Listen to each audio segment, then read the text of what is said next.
Oops, excuse me. Welcome back to the ASL. We're going to go into our last match. This one's a ZVZ, and it's on our weirder map here in the ASL.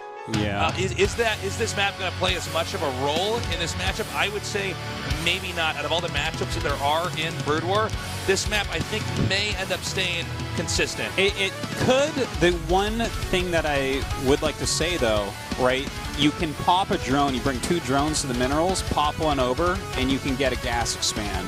That can't be attacked by lings, okay, right? That's actually a very good point. So between that and being able to hold a concave on top of a ramp, you can hold with less Zerglings against more Zerglings. So there is the possibility that we see some crazy outsiderness happen, but not necessarily.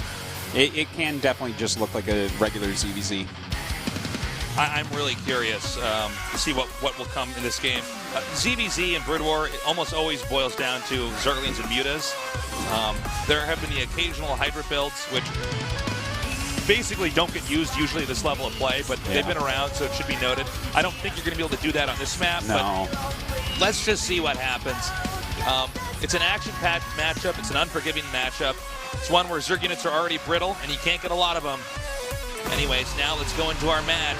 HyuN versus Larva, a fight for that last spot in the round of 16 at the ASL.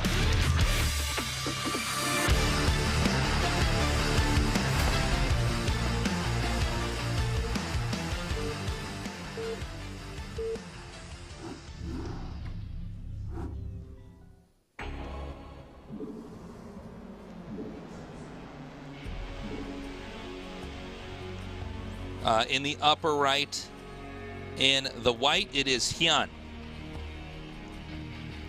And in the center left, in the yellow, his opponent, Larva. So, ZVZ, crazy matchup in StarCraft 1, of course. This matchup's a lot of fun. I think sometimes I really appreciate it in StarCraft 1. Yeah, I think sometimes people get critical in RTS games just because of what they see, without understanding how it works and the beauty and the intricacy of that. I think that is the main underlying thing for everything that goes on in RTS is that it is really hard to actually understand what you're seeing, and if you don't understand it or you think you understand it, that is going to give you perhaps the wrong impression about what's happening. And I mean, for instance, in this matchup, somebody might look at this and say, well, it's just Zerglings and Mutas. And then you have to say, well, hold on, you're not wrong. This is not necessarily a good condemnation of this matchup, but you have to appreciate the fact that these are 2 incredibly fast units. The Muta is basically the most mobile, powerful unit in the game. Yeah, it's the best unit in StarCraft 1. Which might sound crazy, but if you get about 11 of them together, and you'll be amazed at what kind of damage you can do. The Zergling is super cheap and super fast, and unlike in StarCraft 1, the Zergling is actually pretty scary if you encounter at almost any phase of the game. And so you have these 2 units that are very fast. They're trying to outmaneuver each other. You can get both of these units so quickly that you really can't make a ton of drones like you would, for instance, let's say in a Zerg versus Protoss. And so because you're getting low on workers early on, you're low on defense early on, every Zergling counts, every Mutalisk counts. And of course, because you have all these scary units right away, it's hard to get expansions up. Yeah. And the further out you expand, the more vulnerable those bases are. Since you both have Mutas out, presumably around the same time, you can take out each other's overlords, then the map's a dark and scary place. So there's so much fun that can be had with this matchup, but you have to watch very carefully to see what direction the game goes, what they're trying to show their opponent versus what they're trying to do, where they're trying to position their army, and, of course, how many drones are in this game at any given point in time. There's a hell of a lot to it, and it is a tough matchup, no doubt. Now, they're doing 2 completely different builds here. HyuN has taken a very fast gas expansion, whereas Larva is just rushing up to Spire right now. Now, will Larva get Zergling speed? A lot of times we see people skip that. If you want to rush up to those Mutas, it's 1 extra Muta, you know? That's If you basically stay in a defensive posture with your Slowlings, you're probably going to be okay, and you're getting basically as quickly as you can those Mutalisks. And, you know, if you have that higher Mutalisk count, it is such a big deal. And considering how long this matchup has been out, and it was Zergling Mutalisk very early on. I mean, we were at way more advanced techs from here, but it always sort of looked like this. Now we have the Lings coming up here. Keep in mind, we want to see if Zergling's speed's going to finish up in a second, especially for Larva in this case, because he might be able to overrun this base, even though he's low. He's got 1 hatchery compared to the 2.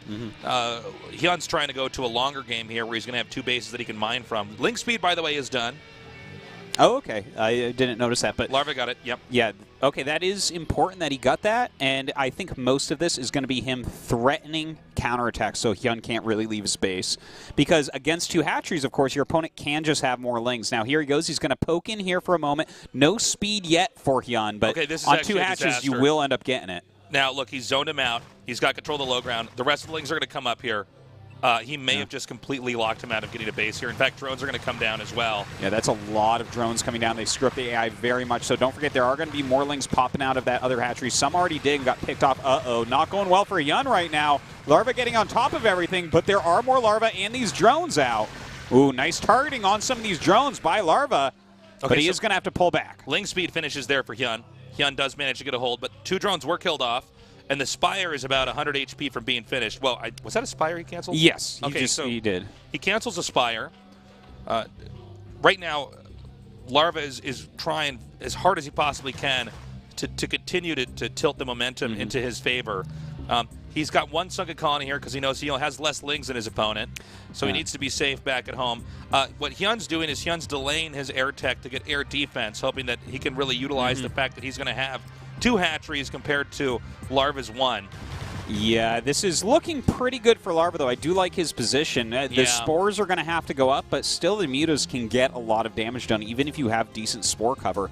Like, for instance, if you can just deny that gas a few times, then suddenly Larva is sitting here with more mutas for the entire game. He's mined more gas so far. So HyuN is in a very tough spot with this type of play. It really, his strength comes out of having the 2 hatcheries, which threatens possibly more gas, and of course, he absolutely can make more Zerglings. The Zerglings here coming up now for Larva. The mutas are going to try to come across. Now, he forced 4 spore colonies out. Now, keep in mind that's -4 drones for HyuN. To what Artosis was saying, HyuN has probably banked up or I guess he hasn't actually banked up a decent amount of gas, because he wasn't, excuse me. But the placement is such that, yeah, you're pretty much not going to be able to do damage anywhere. And just so you guys know, spore colonies, excuse me, have a lot of HP. Yeah. So, like, mutas really can't contest them until you have an incredible amount. Yeah, we generally won't really see that. That's like the game-ending move. You're not going to engage them unless you're like, okay, I'm going to win by doing this. So you probably won't see too much of that. More so, you're going to see these mutas fly around, make sure that the overlords are killed off, and hit anything they can. Like, for instance, you try to take that gas right now at the natural as HyuN, he can pick that off because there's not a spore covering it. That's right. Now, we have the Spire, I believe, being produced over here. Now, this is pretty cool. If he micros this just right, he might be able to just take out this 1 spore over here. And keep in mind, if you can click correctly. Okay, so he does take out that 1 spore, which means this army is going to get bunched up over here. I did not expect this play here from Larva, and this is actually a pretty ambitious move. But he might stop mining here from the main. Yeah, and I'm a little bit surprised we don't have like a...